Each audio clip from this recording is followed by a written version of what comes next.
Mənə bircə kəlmə can söyləsəydin, o bircə kəlmənə min can verərdim. Ömrümü, günümü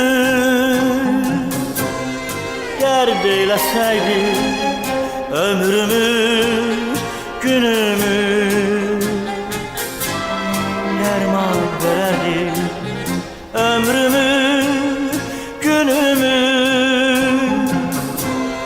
dərd eyləsəydin, ömrümü, günümü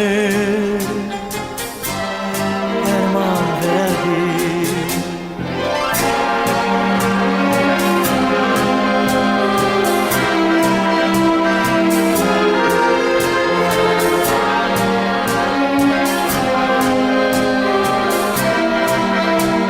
Azerbaycan Radyosu'nun Kızıl Fondu. Bezdirdim qəlbini sədaqətimlə, qaldım həsrətimlə, müsibətimlə. Könlümü alsaydın bu zülmətimlə, sənə bir ışıqlı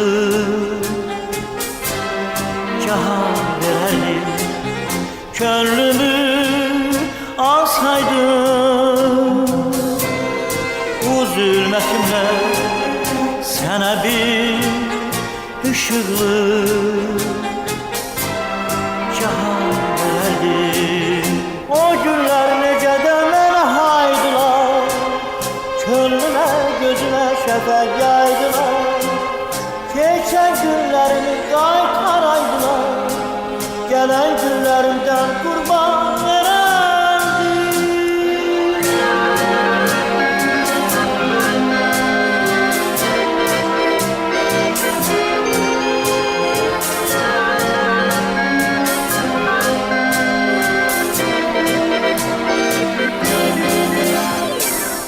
Ayrıldık öyle ki seninle ey gün, bir de ayrılıktan ayrı düşmerik.